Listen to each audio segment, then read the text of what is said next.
네, 사회분과위원장 김연명입니다. 대통령께서 선거 기간 중 국민에게 약속한 내 삶을 책임지는 국가, 이 공약을 충실히 반영하기 위해서 5가지 전략을 만들었습니다. 첫 번째, 모두가 누리는 포용적 복지국가입니다. 어려운 말 아닙니다. 경제가 성장하는 만큼 그 혜택을 복지를 통해서 국민 골고루에게 돌려드리겠다는 의미입니다. 포용적 복지국가 하에서는 국민들에게 기본적인 소득이 보장이 될 것입니다. 내년부터 아동수당이 도입됩니다. 심각한 노인 빈곤 문제를 해소하기 위해서 기초연금도 30만 원으로 단계적으로 인상이 됩니다. 논란이 되었던 부양 의무자 기준도 단계적으로 폐지해서 국민들의 최저 생활을 보장하겠습니다. 고령화로 인한 가족들의 고통이 심합니다. 문재인 정부에서만큼은 치매 문제에 대해서는 국가가 전적으로 책임지도록 하겠습니다. 노후에 걱정 많습니다. 연금 어떻게 될까요? 국민들 불신 심합니다. 기금 운영의 투명성, 전문성 대폭 강화하겠습니다. 국민연금 기금이 더 이상 재벌과 정치권에 의해 좌지우지되지 않도록 확실한 견제 장치를 만들도록 하겠습니다. 의료비 부담도 걱정입니다. 재난적 의료비 국가 지원 더욱 강화하고 건강보험 본인 부담 상한액을 인하하도록 하겠습니다. 공공의료기관도 적극적으로 확충해서 전국 어디서나 국민들이 적정한 진료를 받도록 하겠습니다. 2015년 우리 사회가 메르스 사태로 큰 혼란을 겪었습니다. 더 이상 메르스 같은 감염병 공포로부터 국민들이 불안해하지 않도록 의료 시스템을 전반적으로 개선하겠습니다. 의료 영유아에 대한 불안도 가시지 않고 있습니다. 이런 국민적 불안, 문재인 정부에서는 말끔히 씻어드리겠습니다. 공적 임대주택도 연간 17만 원씩 공급하겠습니다. 특히 청년, 신혼부부, 세상을 새롭게 출발할 때 걸림돌이 되지 않도록 주거비를 확실히 완화시켜 드리도록 하겠습니다. 두 번째는 국가가 책임지는 보육과 교육입니다. 다 아시다시피 인구 감소 문제 심각합니다. 결혼, 출산 문제 결코 여성의 문제가 아닙니다.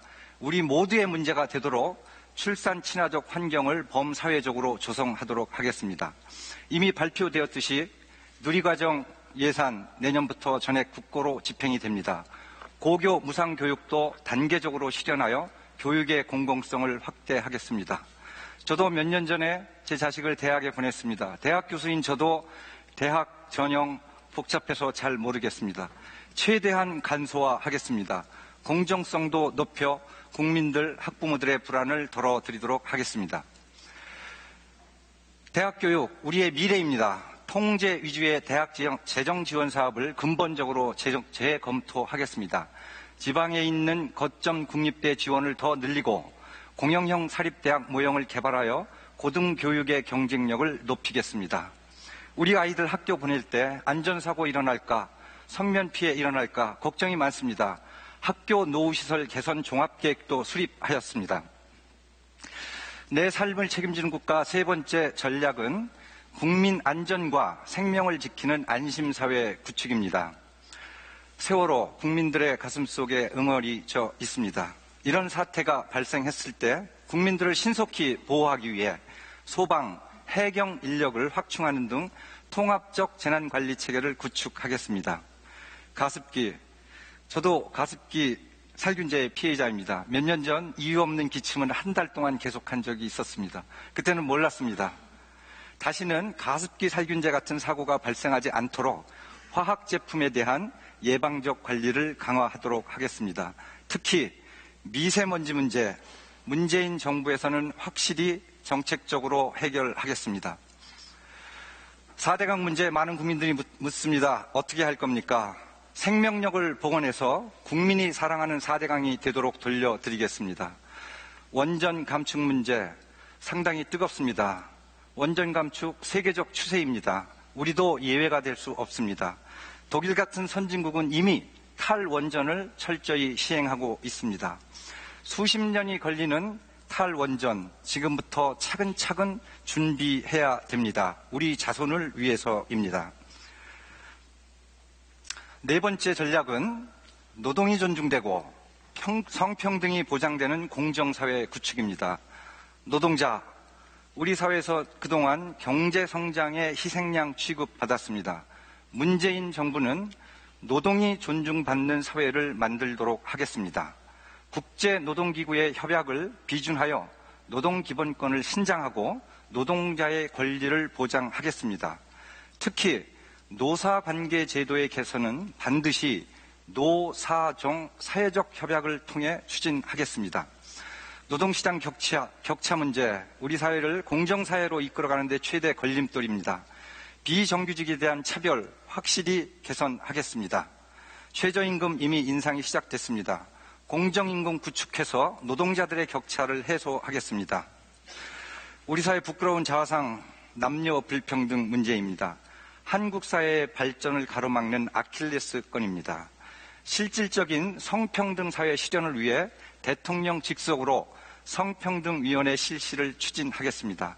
그리고 더욱 많은 여성들이 공적장에 나갈 수 있도록 여성 대표성을 제고하는 정책을 마련하였습니다. 마지막으로 자유와 창의가 넘치는 문화국가 수립 전략입니다. 이 전략을 통해 지역 주민들이 동네에서 일상적인 문화를 향유하도록 하겠습니다.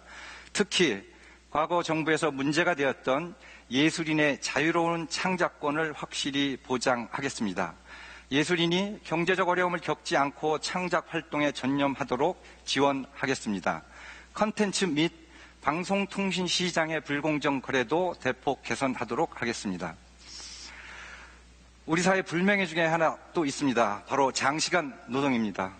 노동자들의 휴식 있는 삶이 절대적으로 필요합니다. 법정 근로시간 정상화시키고 대체 공휴일도 확대하겠습니다. 5,000년 역사를 가진 민족입니다. 전국에 다양한 문화 콘텐츠가 산재되어 있습니다. 이 콘텐츠를 관광 자원으로 만들어 지방의 경쟁력도 높이고 관광산업의 경쟁력도 더욱 높여 나가겠습니다. 마지막 말씀입니다. 2차 세계대전이 끝난 이후 후진국에서 복지국가로 진입한 나라가 없습니다. 제가 말씀드린 사회정책 충실히 5년 동안 시작하면, 충실히 집행하면 인류 역사상 처음으로 2차 대전 이후 후진국에서 복지국가로 진입한 첫 번째 사례가 바로 한국이 된다라고 저는 확신하고 있습니다. 이상으로 내 삶을 책임지는 국가를 말씀드린 김연명이었습니다.